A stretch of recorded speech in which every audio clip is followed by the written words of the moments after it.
Hello everyone, my name is Mohit Mittal and you are watching your own channel Chemistry on Fingertips। बेटा देखिए last class में हम लोग ने mole concept के कुछ टॉपिक्स डिस्कस किए थे जिसमें हमने लॉज डिस्कस किए थे, laws of chemical combination, right. And उसके अंदर हमने चार लॉज डिस्कस किए थे: law of conservation of mass, law of constant proportion, law of multiple proportion and law of reciprocal proportion. Now in this class बेटा हम एक और लॉ डिस्कस करने वाले हैं इस क्लास के अंदर, और उस लॉ का नाम है एवोगैड्रोस लॉ। तो लेट अस पुट डाउन अ heading Avogadro's law. Avogadro's law. अब बेटा देखिए ये लॉ हमें कहता क्या है पहले हम इसको समझ लेते हैं। It states that the volume of the gas, the volume of any gas, ठीक है ना, चाहे कोई भी गैस हो, उसकी volume is directly proportional is directly proportional to the is directly proportional to the number of moles of that gas,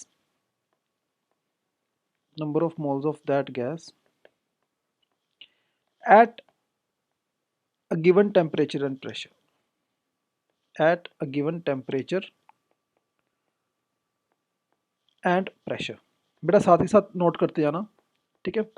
तो देखो ये क्या कह रहा है बेटा, ये कह रहा है कि किसी भी गैस की जो वॉल्यूम होती है वो कहता है कि उसके नंबर ऑफ मोल्स के डायरेक्टली प्रोपोर्शनल है।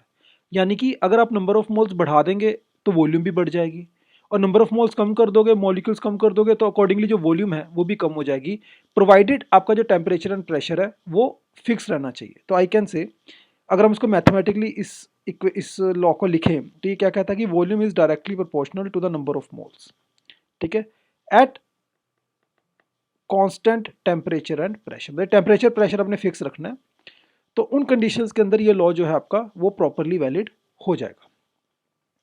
All right. अच्छा अब देखिए, अगर टेम्परेचर एंड प्रेशर पे वॉल्यूम ऑफ गैस डिपेंड कर रही है ना, मतलब टेम्परेचर एंड प्रेशर अगर हम फिक्स कर दें तो वॉल्यूम नंबर ऑफ मोल्स पे डिपेंड कर रही है। तो कहने से अगर मैं टेम्परेचर प्रेशर को फिक्स कर दूं, एक पर्टिकुलर वैल्यू दे दूं, लेट्स सपोज मैं दे देता हूं एक बड़ा टेम्परेचर प्रेशर होता है जिसको हम बोलते हैं एसटीपी। तो एट एसटीपी, अब देखो एसटीपी पहले में तो होता क्या है, इसको हम बोलते हैं standard temperature and pressure, standard temperature and pressure. ये कितना माना जाता है, देखो वैसे ये जो है ये वाला माना जाता है, स्टैंडर्ड टेम्परेचर हम लेके चलते हैं 273 केल्विन, और प्रेशर बेटा हम लेके चलते हैं 1 एटमॉस्फेरिक प्रेशर। ये स्टैंडर्ड टेम्परेचर एंड प्रेशर की कंडीशंस होती हैं।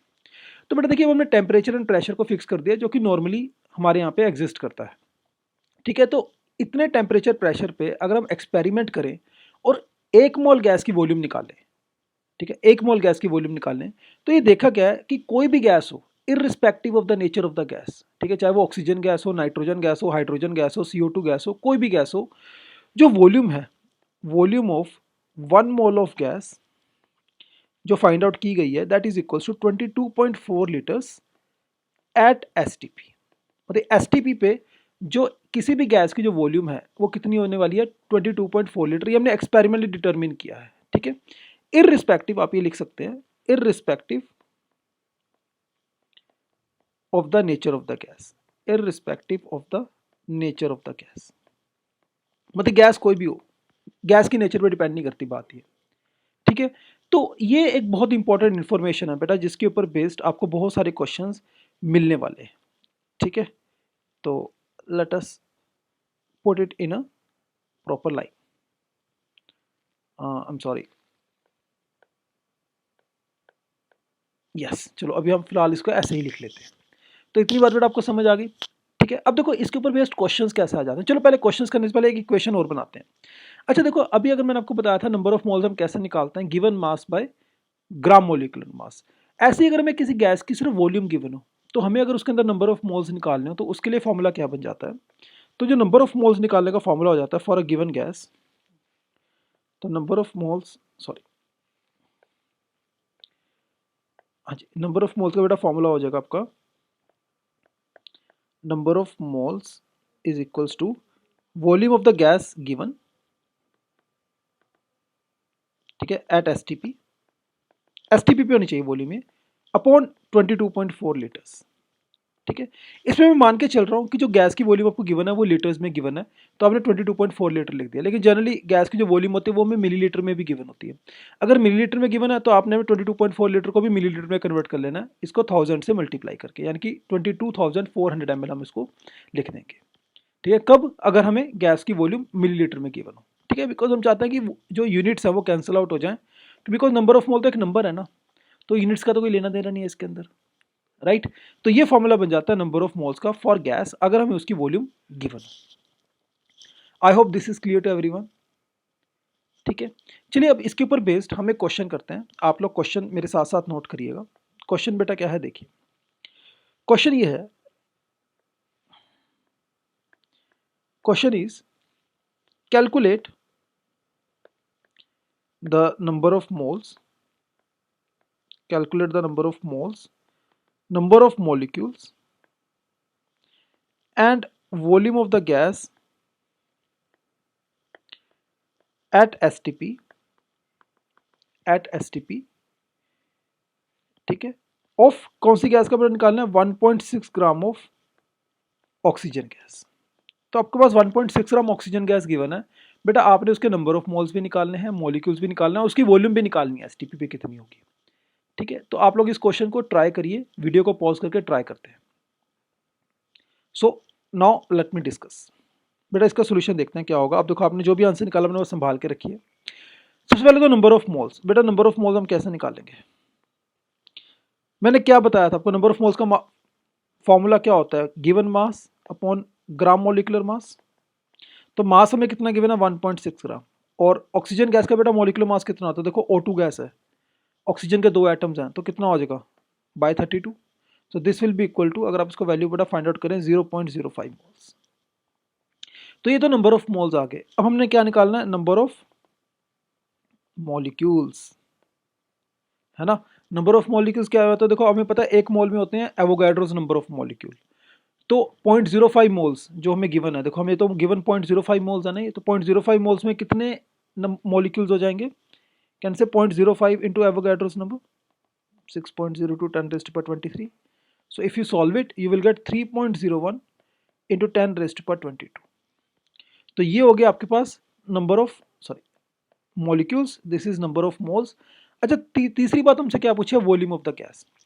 अब देखो volume of gas at STP क्या होगा, volume of gas at STP कितना हो जाएगा बेटा, देखिए हमें पता है एक मोल गैस की वॉल्यूम होती है 22.4 लीटर, तो हमारे पास तो कितने मोल्स हैं 0.05, 0.05 मोल्स की वॉल्यूम कितनी हो जाएगी, कहने से 0.05 इंटू 22.4 लीटर्स, तो कितना आ जाएगा बेटा ये वैल्यू, इसको फाइंड आउट करेंगे, this is 1.12 litre. So this is the third answer. तो तीनों आंसर हम इस तरह से निकाल सकते हैं, नंबर ऑफ मोल्स भी निकाल लिया, नंबर ऑफ मॉलिक्यूल्स भी निकाल लिया और वॉल्यूम ऑफ गैस भी निकाल ली हमने एसटीपी पे। ठीक है, अच्छा अब एक क्वेश्चन मैं आपको और दूंगा, वो आपकी प्रैक्टिस के लिए है और वो आपका होमवर्क है। ठीक है, तो क्वेश्चन ये है बेटा, write down question. Question is a container contains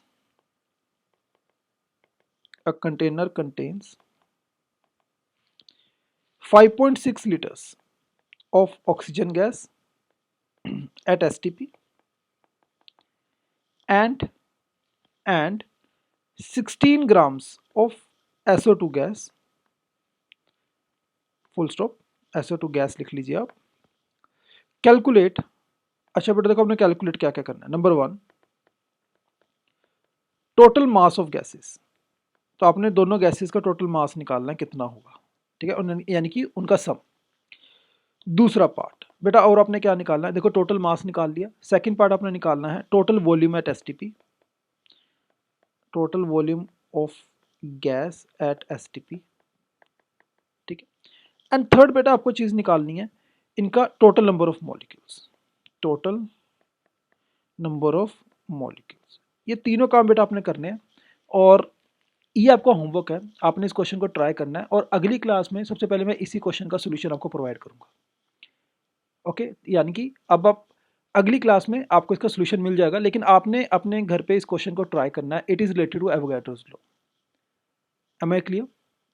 now let us proceed to next topic. बेटा देखिए आज की क्लास में हमने एक और टॉपिक डिस्कस करना है और वो टॉपिक है बेटा हमारा vapour density.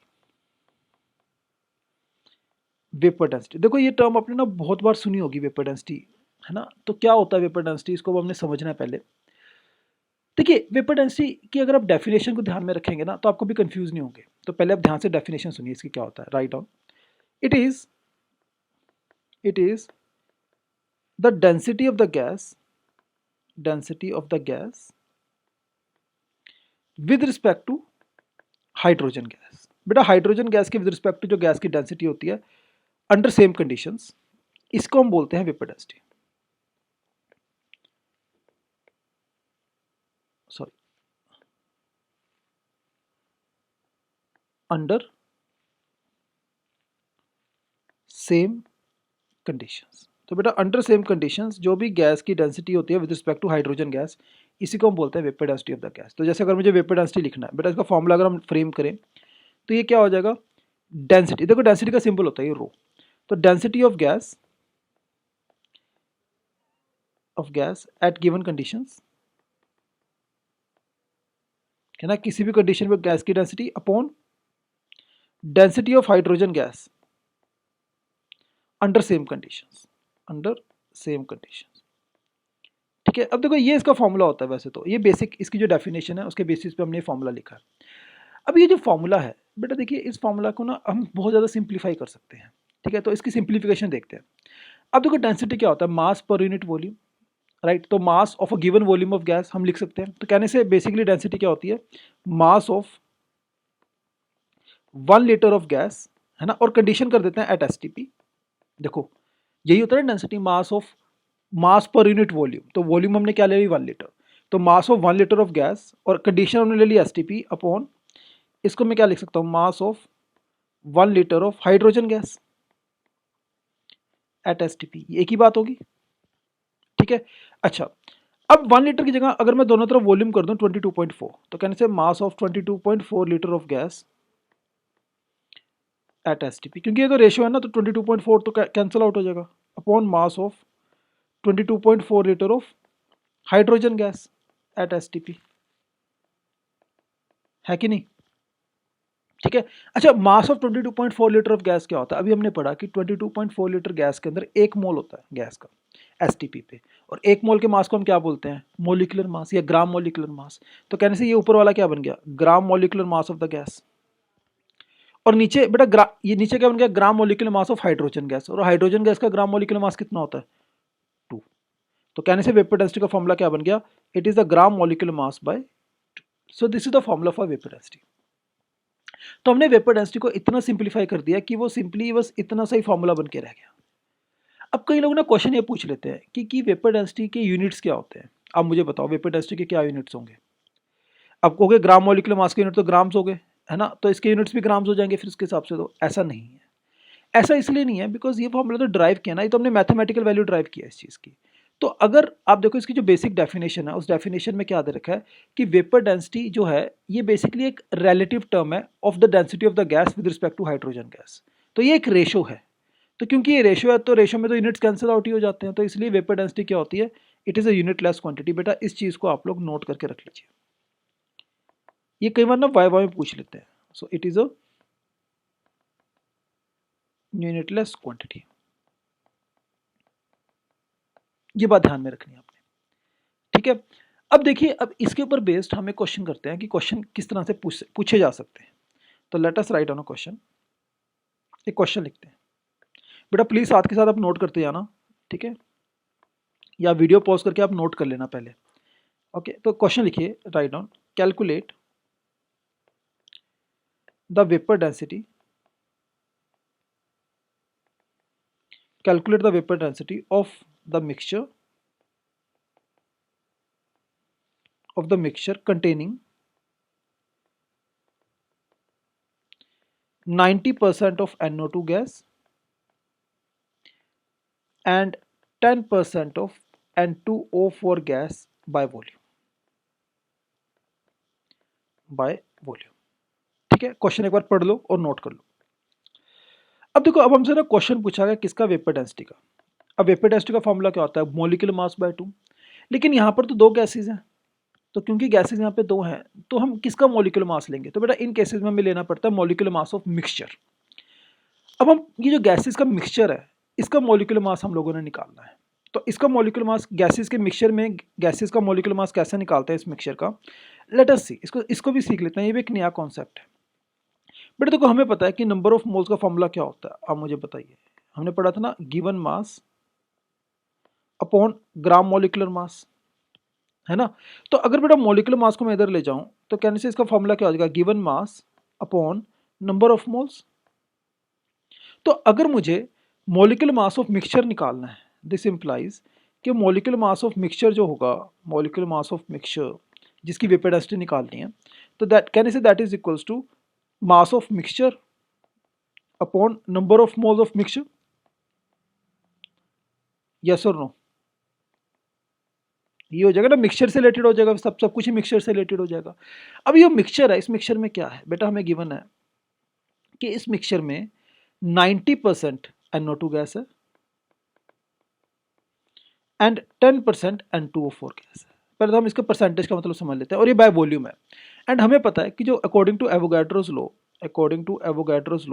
Volume is directly proportional to number of moles. तो कहने से ये जो परसेंटेज है ये इनके मोल्स की परसेंटेज भी हो गई, राइट क्योंकि टेम्परेचर प्रेशर तो सेम ही रहने वाला है। तो कहने से जो वॉल्यूम है, क्योंकि नंबर ऑफ मोल्स के डायरेक्टली प्रोपोर्शनल है, तो जो परसेंटेज ये वॉल्यूम की है वही परसेंटेज ये मोल्स की होगी। तो this is the same percentage as mole percentage. तो I can say let total number of moles हम मान लेते हैं, टोटल नंबर ऑफ मोल्स हम मान लेते हैं मिक्सचर के अंदर 100 है, और उसमें NO2 के मोल्स फिर कितने हो जाएंगे बेटा, कहने से 90%, यानी कि 90 मोल्स हो गए। और number of moles of N2O4 कितने हो गए, कहने से 10 हो गए। तो अब टोटल मास ऑफ मिक्सचर कितना होगा बेटा, आप देखो टोटल मास ऑफ मिक्सचर निकालते हैं। चलिए मॉलिक्यूलर मास ऑफ मिक्सचर निकालना है, तो is equal to total mass. कहने से टोटल मास क्या होगा बेटा, टोटल मास होगा mass of NO2 and mass of N2O4। अब NO2 का मास कितना, देखो NO2 के मोल्स है 90 और NO2 का मॉलिक्यूलर मास कितना होता है 46, आप जानते हैं इस बात को। अच्छा N2O4 का मास मोल्स कितने हैं 10 और इसका मॉलिक्यूलर मास कितना होता है बेटा 92 अपॉन टोटल मोल्स कितने हो गए 100। तो बेटा इसको आपने सॉल्व करना है, तो यहाँ से आपको मॉलिक्यूलर मास ऑफ मिक्सचर आ जाएगा। और बेटा जो मॉलिक्यूलर मास ऑफ मिक्सचर है इसको सॉल्व करके वो आना चाहिए, देखिए कैलकुलेशन आप करना, this value should comes out to be 50.6। तो ये मॉलिक्यूलर मास आ गया। तो वेपर डेंसिटी ऑफ मिक्सचर क्या आ जाएगी बेटा, देखो हमें पता है वेपर डेंसिटी क्या होती है, मॉलिक्यूलर मास ऑफ मिक्सचर है ना बाय 2, तो यानी कि 50.6 बाय 2 यानी कि वैल्यू कितनी आ गई 25.3। तो इसका सही आंसर जो है बेटा इस क्वेश्चन का दैट इज 25.3। तो vapour density of the mixture will be 25.3। Is that fine, है ना। तो आपको क्लियर होना चाहिए। देखो अब आप एक बार ना, अगर आपको क्लियर नहीं हुआ कि सर ये कैसे कर दिया, आप एक बार वीडियो को रिवाइंड करिएगा, दोबारा देखिएगा, ठीक है। You will find it this question is very useful to understand the vapour density, है ना। और मॉलिक्यूलर मास ऑफ मिक्सचर कैसे निकालते हैं इसका भी एक आप कह सकते हैं कि बड़ा अच्छा एग्जाम्पल है ये, ठीक है। ये फॉर्मूला जो है it is very important. Okay, so now let us move further. अब बेटा एक क्वेश्चन आपको होमवर्क जिसको कि मैं अब दूंगा, और अगली क्लास में जो अगली जो वीडियो होगी उसमें पहले उसका जो सोल्यूशन है वो डिस्कस किया जाएगा। तो let's write down the question. बेटा क्वेश्चन है कैलकुलेट द परसेंटेज ऑफ या percentage by moles of oxygen gas in a mixture of